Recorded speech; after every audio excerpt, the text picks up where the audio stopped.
Soy Lorena Goca y esto es Latitud Inmobiliaria. Todo lo que quieres saber en bienes raíces.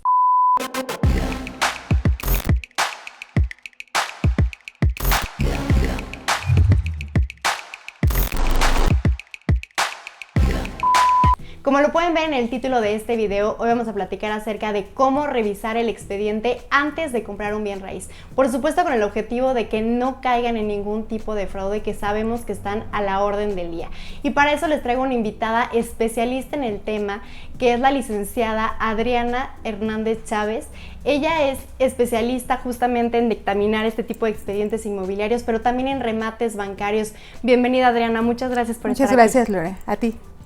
Bueno, pues ahora sí, entrando a tema, me gustaría que nos dieras todos estos tips, toda esa asesoría que necesitamos revisar el expediente. ¿Qué es lo más importante que crees que debemos de ver? Porque sabemos que lo que comentábamos fuera de cámara, ¿no? O sea, ya vemos a una persona que tiene ahí una sombrilla con una silla y ya te está vendiendo una parcela que dividieron ahí con cal y que desgraciadamente mucha gente por las facilidades de pago, pues dicen, bueno, pues es una forma de irme haciendo de un patrimonio y pues se quedan bailando y que en el mejor de los casos invadiendo una propiedad que ni siquiera tienen pues una escritura pública que pueda tener esta certeza de que es suya.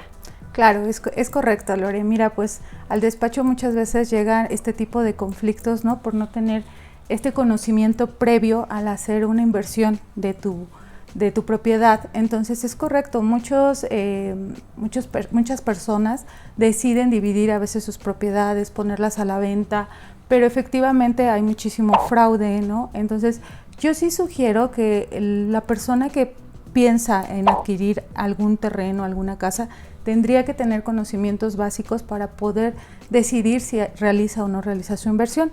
Uno de ellos, como bien lo mencionaste, bueno, es la escritura pública, nosotros le llamamos el título de propiedad.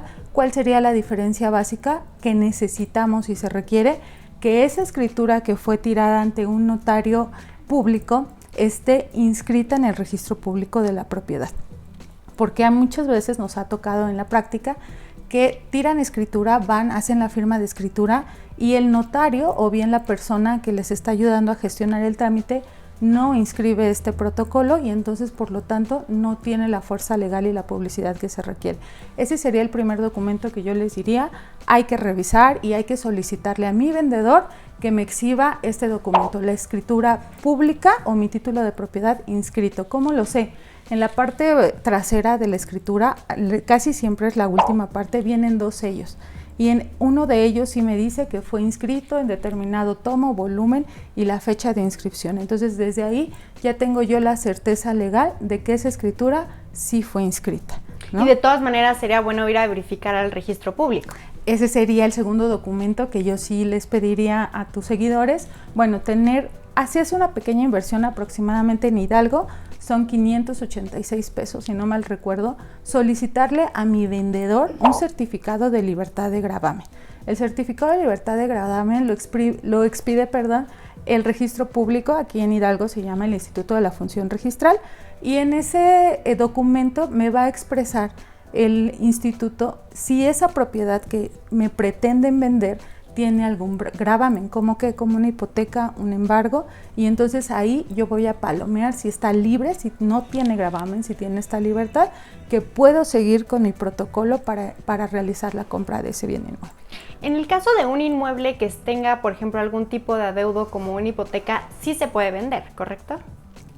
Sí lo puedo vender, ¿no? Pero sería una operación demasiado arriesgada. ¿Por qué? Una hipoteca, que prácticamente es una garantía, me está diciendo que hay un acreedor preferente. Por ejemplo, Infonavit, Foviste, ¿no? Son los que por lo regular nos generan una hipoteca y entonces mi acreedor preferente tiene todas las posibilidades de que en un incumplimiento de parte, en este caso de el asegurado, la persona, el titular del crédito, el acreditado, pudiera en el incumplimiento absorber la propiedad. Entonces quiere decir que esa casa no es totalmente de la persona que me la está ofertando. Entonces sería una operación muy arriesgada comprar una casa con hipoteca. Mi casa tendría que estar libre de hipoteca, libre de gravamen para que yo la pudiera comprar. Bueno, me refiero a que a veces otro banco también puede hacer esto, o sea, si yo también compro con una hipoteca y tú no has terminado de pagar, muchas veces sí se hace este tipo de operaciones. Correcto, la figura jurídica determinada para este caso es una sustitución de hipoteca, y aquí sí tendría que decirte, hay que tener cuidado con lo que nos llaman traspasos. Los traspasos legalmente no existen. Hay que tener focos rojos. Es correcto. Traspasos no. Traspaso no. Si a mí me ofertan una sustitución de hipoteca, adelante. Yo diría sí, efectivamente hay un acreditado que debe un monto y entonces entra ahora mi titular de mi crédito a absorber ese monto y entonces continúo pagando en módicas mensualidades, ¿no? En este caso. ¿Qué pasa, por ejemplo, en un inmueble que es herencia? Se puede poner a la venta, se puede comprar, se puede rentar. Un inmueble que se encuentra intestado como tal, si lo llamamos así, no lo puedo vender, ¿no? Sí lo podría rentar, tendría que estar por ahí dando prácticamente los estados financieros de ese inmueble, dando un aviso a los herederos, ¿no? De cuánto estoy recibiendo por rentar ese inmueble. Pero ¿lo puedo vender? Sí. ¿Cuándo? En una etapa procesal. Es decir, yo quiero comprarte tu casa, Lore, y resulta que está intestada, ¿no? Entonces iniciamos un juicio sucesorio intestamentario y en una etapa, sobre todo es en la tercera etapa del juicio, puedo solicitarle al juez una autorización de venta para que la escritura de adjudicación entonces ya no salga tu nombre, sino salga nombre del nuevo comprador. Esa sería la figura correcta específica para este movimiento que tú pretendes realizar. Perfecto. Entonces, hablando también en estos casos de cuando la propiedad no está a tu nombre, ya sea porque eres hijo, porque está intestado, porque lo estás comprando en un remate bancario y todavía no está escritura a tu nombre, ¿es conveniente que yo rente una propiedad sin tener la escritura ya a nombre de quien me la está rentando? Rentarla sí, o sea, aquí habría una figura que sería el posesionario, ¿verdad? Nosotros podemos tener la propiedad y la posesión. Si yo rento una propiedad que no es mía, la calidad que yo tengo es de posesionario de la propiedad, es decir, obtengo la posesión del bien, más no la propiedad. ¿La puedo arrendar? Sí. ¿Subarrendar? Sí. Vender jamás, porque no tengo el título de propiedad a mi nombre. Y no hay ahí ningún riesgo, por ejemplo, que yo rente una propiedad que, por ejemplo, tú no la tienes a tu nombre, pero me la estés rentando y no tenga la certeza de que, o sea, a lo mejor la invadiste y me la estás rentando, o los copropietarios no tienen la autorización de que me la rente. Es correcto, mira, en la práctica es muy usual esto, ¿no? Hay personas que llegan a invadir algunos predios y entonces después los venden como traspasos o los arrendan, ¿no? Hay una incertidumbre jurídica en ese momento. Lo correcto para el usuario sería solicitarle a la persona el documento que acredite la propiedad del inmueble. Correcto. Bueno, ya hablamos como de una propiedad en general, ¿no? Que puede ser una casa o un terreno. Por ejemplo, si yo compro un terreno en un fraccionamiento, que para quienes no sepan qué es el fraccionamiento, pues está el terreno fraccionado como tal, no estás comprando un lote de un macrolote. Uh-huh. ¿Qué documentación debe de hacerme llegar el propietario para saber que realmente él tiene el permiso de fraccionar y no nada más lo subdividió como tal? Exactamente, una autorización de venta. Esta autorización de venta la emite un notario público y es registrada también en el registro público de la propiedad. Es parte de los requisitos que el notario nos va a solicitar al momento de querer nosotros tirar una escritura en base a ese terreno. Perfecto. Que ya la autorización de venta ya obviamente ya tiene el permiso de fraccionamiento, la factibilidad de agua, la factibilidad de todo lo que implica pues hacer un fraccionamiento. Todos los requisitos que en este caso Obras Públicas solicita al fraccionador para poder tener el fraccionamiento. Ahora, hablando de un departamento, uh-huh. Que ahí también pues hay muchas dudas, ¿no? Pues qué pasa con la parte de un departamento si lo compro, ¿qué documentación debería de estar pidiendo? ¿La misma? La misma, se requiere en este caso la figura jurídica que se está llevando a cabo es la compraventa. Ajá, te comentaba, yo pediría en este caso que tus seguidores se fijaran bien y pidieran a su vendedor el título de propiedad, el certificado de libertad de gravamen, los comprobantes de pago, como el pago de la boleta predial que tendría que estar actualizada al año que está corriendo la venta, el pago de agua, el pago de servicio de luz, la documentación oficial de identificación, que sería el INE, y también pediríamos un contrato de compraventa entre particulares. Sobre todo en la práctica se acostumbra a el apartado, ¿no?, de la propiedad. Entonces, una vez que a mí me exhiben esta documentación, puedo generar un contrato de compraventa. Hay diversidad de formas de hacer un contrato de compraventa, que sí nosotros sugerimos tiene que llevar 2 cláusulas importantes. La primera sería la cláusula de evicción, que sería evicción y saneamiento. En caso de que hubiera por ahí algún vicio del consentimiento de más, el vendedor está obligado a resarcirme esta parte con una cláusula de penalización. Y por el otro lado, una cláusula que nosotros siempre ponemos en nuestros contratos, que es el compromiso del vendedor a elevar ese contrato privado a escritura pública.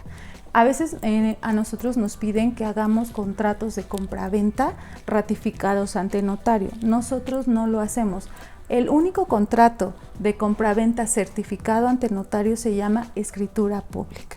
Entonces, ¿qué nos puede? Nos llegan a veces con contratos. Sí, me lo ratificó el notario, y resulta que el notario no ratifica el contenido del contrato, ratifica las firmas de las personas que firmaron el contrato.